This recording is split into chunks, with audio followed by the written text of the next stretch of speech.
بسم اللہ الرحمن الرحیم۔ السلام علیکم ورحمۃ اللہ وبرکاتہ۔ دوستو، اگر آپ دنوں میں امیر ہونا چاہتے ہیں، مالدار ہونا چاہتے ہیں، تو پھر یہ وظیفہ آپ کے لیے ہے۔ If you want to become millionaire and rich in few days, then this وظیفہ is for you۔ تو پھر یہ وظیفہ آپ کے لیے ہے۔ رزق کے بارے میں ہمیشہ میں بات کرتا رہتا ہوں، کیونکہ رزق کی تھوڑی سی چیز ڈیفینیشن کو آپ سمجھ لیجئے۔ رزق کے اندر بہت ساری چیزوں کا میں نے آپ کو بتایا کہ رزق جب ہم بات کرتے ہیں رزق کی، تو رزق آپ کی بہت ساری چیزوں کو ملا کے اس کا مجموعہ ہے۔ مینس کہ جو آپ کو ہیلتھ دی ہوئی ہے اللہ تعالیٰ نے، یہ بھی رزق کا حصہ ہے۔ اولاد دی ہوئی ہے، یہ بھی رزق کا حصہ ہے۔ اپنا گھر ہے، اچھی بیوی ہے، یہ رزق ہے۔ تو جب ہم رزق میں اضافے کے لیے جب دعا مانگتے ہیں نا، تو ہمیں دعا میں بڑا اسپیسیفک ہونا چاہیے۔ آپ کی ضرورت ہے پیسہ، اور آپ اللہ سے جب دعا کرتے ہیں کوئی عبادت کر کے، تو کہتے ہیں اللہ میرے رزق میں برکت عطا فرما، رزق میں اضافہ فرما۔ تو رزق تو آلریڈی اللہ پاک آپ کو دے رہا ہے، جس کو آپ رزق سمجھتے ہی نہیں ہیں۔ آپ کی کنسپٹ میں رزق جو ہے وہ صرف پیسے کو لے کر ہے۔ اچھا چلے، اللہ پاک وہ بھی عطا کر دے گا آپ کو۔ بھئی لوگوں سے جب ہم لوگوں سے پیسہ مانگتے ہیں، اس وقت ہمیں شرم نہیں آتی۔ جب رب کے سامنے بیٹھ رہے ہوتے ہیں تو پھر ہمیں یہ کہتے ہوئے کیوں شرم آنی چاہیے کہ رب العالمین مجھے 1 لاکھ کی، 2 لاکھ کی، 1 کروڑ کی، 2 کروڑ کی ضرورت ہے۔ تو اسپیسیفک ہو کے اپنی ضرورت مانگیں۔ اس وقت آپ کو شرم کرنے کی کیا ضرورت ہے؟ لوگوں سے تو آپ شرم نہیں کرتے مانگتے ہوئے، تو اپنے رب سے بھی شرم کرنے کی ضرورت نہیں۔ دوسری بات میں نے اکثر بات کی ہے کہ استغفار کی کثرت کیا کریں، اور بزرگ بھی بتاتے ہیں، میں بھی اکثر یہ کہتا ہوں یار استغفار کیا کرو، توبہ کیا کرو۔ توبہ اور استغفار میں تھوڑا سا فرق ہے۔ استغفار جب آپ زبان سے کہتے ہیں نا، استغفر اللہ ربی من کل ذنب واتوب الیہ، یا جو بھی استغفر اللہ الذی لا الہ الا هو الحی القیوم واتوب الیہ، تو یہ صرف اقرار ہوتا ہے۔ یہ اقرار ہے کہ اللہ سے جو آپ نے گناہ کیے ہیں کہ اللہ میں نے جتنے بھی گناہ کیے ہیں وہ میرے معاف فرما، یہ اقرار ہے، یہ مانگنا ہے۔ اور توبہ جو ہے نا وہ ایک ڈیفرنٹ چیز ہے۔ توبہ اس کا جو ہے وہ پریکٹیکل ہے۔ ایک تو آپ نے اقرار کر لیا، آپ نے توبہ یہ کہا کہ اللہ میں نے جو گناہ کیے ان کو معاف فرما۔ اب توبہ کیا ہے کہ آگے آپ نے وہ گناہ نہ کرنے کا مصمم ارادہ بھی کرنا۔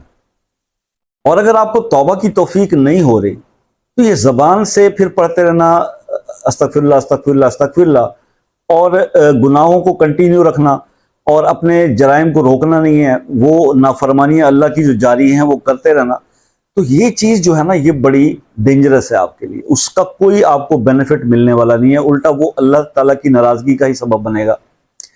اب اس کو درود شریف کے ساتھ تھوڑا سا لنک کرتے ہیں۔ اب درود شریف کی کثرت کرنے سے کیا ہوتا ہے؟ جب ہم آپ کو کہتے ہیں استغفار اور درود دونوں کی کثرت کریں، درود شریف کی کثرت کرنے سے آپ کا دل جو ہے نا وہ ویسے ہی گناہوں سے ہٹ جاتا ہے، کیونکہ جب حضور پاک صلی اللہ علیہ وسلم کی طرف سے ریٹرن میں آپ پر رحمتیں آ رہی ہوتی ہیں، تو آپ کو پھر توبہ کرنے کی توفیق عطا ہو جاتی ہے۔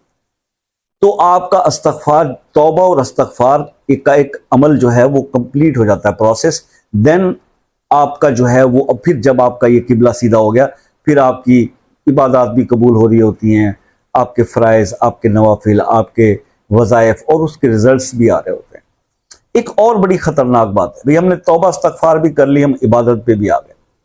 اب عبادت کا کرنا بھی بہت احتیاط طلب ہے۔ وہ کیسے احتیاط طلب ہے کہ ایک بار صحابہ کرام گفتگو کر رہے تھے، یہ ترمذی شریف کی حدیث ہے، مسیح پر اور فتنہ دجال کے اوپر ڈسکس کر رہے تھے۔ تو حضور پاک صلی اللہ علیہ وسلم تشریف لائے، اور آپ نے فرمایا کہ میں تمہیں ایک ایسے فتنے کے بارے میں نہ بتاؤں جو میری امت میں فتنہ دجال سے بھی زیادہ جو ہے وہ ڈینجرس ہوگا یا خطرناک ہوگا، جو ایک قسم کا شرک کی حد تک چلا جائے گا۔ تو صحابہ کرام فوراً بولے حضور ہمیں بتائیے کہ وہ کون سا فتنہ ہے۔ انہوں نے کہا وہ فتنہ یہ ہے کہ جب کوئی شخص نماز کے لیے کھڑا ہو، عبادت کے لیے عبادت کر رہا ہو، نماز کے لیے کھڑا ہو، اور اس کو یہ احساس ہو کہ لوگ اسے دیکھ رہے ہیں۔ جیسا کہ اکثر آپ جاتے ہیں مسجد میں نماز پڑھنے تو لوگ دیکھتے ہیں نا ہمیں، تو اس کو یہ احساس ہو جائے اچانک سے کہ لوگ مجھے دیکھ رہے ہیں، اور وہ پھر اپنی نمازوں کو خوبصورت کرنے لگے۔ مطلب پہلے جو روٹین میں جس طرح نماز پڑھتے ہیں، کیونکہ نماز تو آپ اللہ کے سامنے کھڑے ہو کر پڑھ رہے ہیں نا، تو اللہ کے سامنے پیش ہیں آپ۔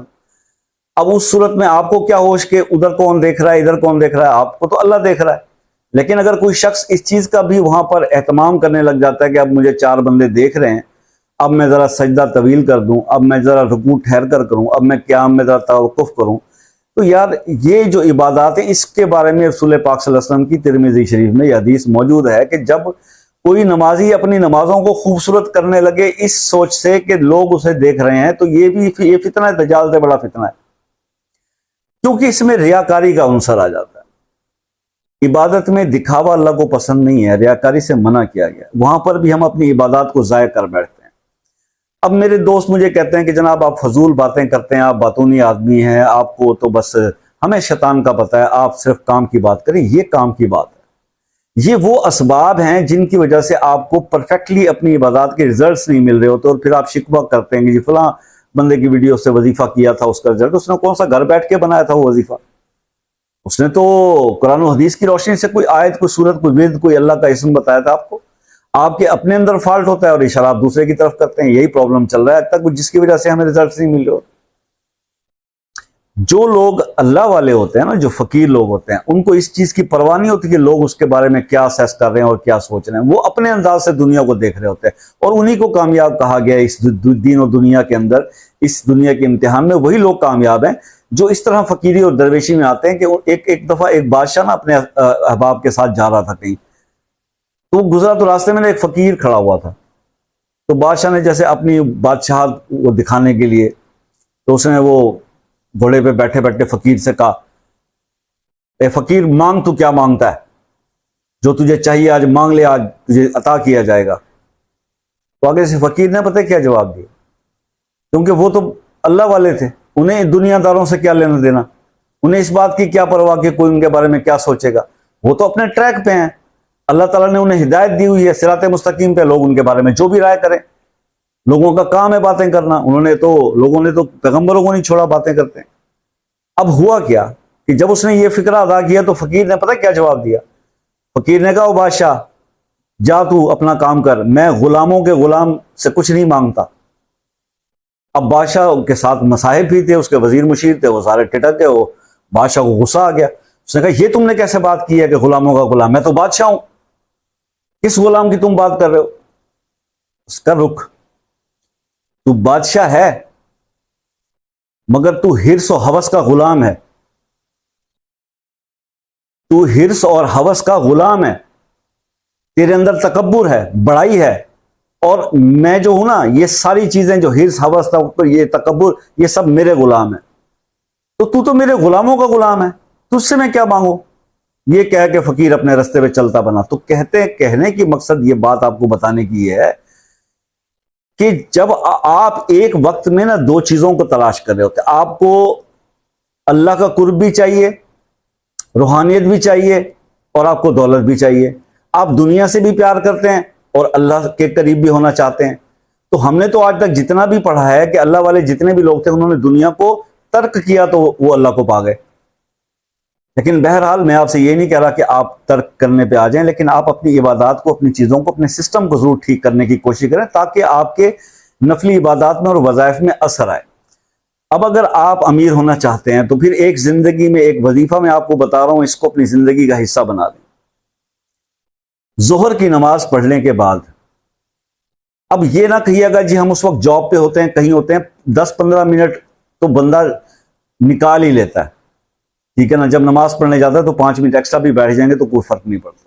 تو ظہر کی نماز پڑھنے کے بعد آپ نے وہیں پر بیٹھے ہوئے 313 بار، پہلے آپ درود پڑھیں گے 3 بار درود ابراہیمی، اور 313 بار آپ نے پڑھنا ہے یا اللہ ہو یا رزاق ہو، یا اللہ ہو یا فتح ہو، یا اللہ ہو یا رزاق ہو، یا اللہ ہو یا فتح ہو، یہ 313 بار پڑھنا ہے۔ پھر درود ابراہیمی پڑھنا ہے، اللہم صلی علی محمد وعلی آل محمد کما صلیت علی ابراہیم وعلی آل ابراہیم انک حمید مجید، اللہم بارک علی محمد وعلی آل محمد کما بارکت علی ابراہیم وعلی آل ابراہیم انک حمید مجید۔